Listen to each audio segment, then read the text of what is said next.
क्या आपको पता है कि हमारे भाव कितने महत्वपूर्ण होते हैं? कैसे कुछ ही पलों में हमारे भावों के कारण हमारी गति बदल सकती है।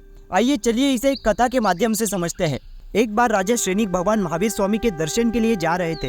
रास्ते में उन्हें एक मुनिराज क्रोधवश ध्यान करते हुए दिखे, तो उन्होंने उन्हें वंदन किया और भगवान महावीर स्वामी के दर्शन को चले गए। भगवान महावीर स्वामी को वंदन करने के पश्चात राजा श्रेनिक ने मुनिराज के तीव्र क्रोध का कारण और इसका फल पूछा। तो भगवान महावीर स्वामी ने कहा कि हे श्रेनिक, वे मुनिराज दीक्षा से पहले एक राजा थे और अपने राजकुमार का अबोध अवस्था में राज्य तिलक करके उन्होंने दीक्षा ग्रहण की।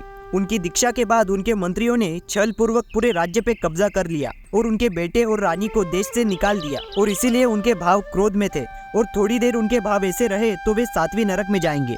थोड़े ही देर में राजा श्रेनिक भगवान महावीर स्वामी को वंदन करके उसी रास्ते से वापस जाते हैं, और जब वे मुनिराज को देखते हैं तो हैरान हो जाते हैं, क्योंकि मुनिराज को केवल ज्ञान हो चुका था। ये देखकर राजा श्रेनिक फिर से भगवान महावीर स्वामी के पास जाते हैं और इसका कारण पूछते हैं।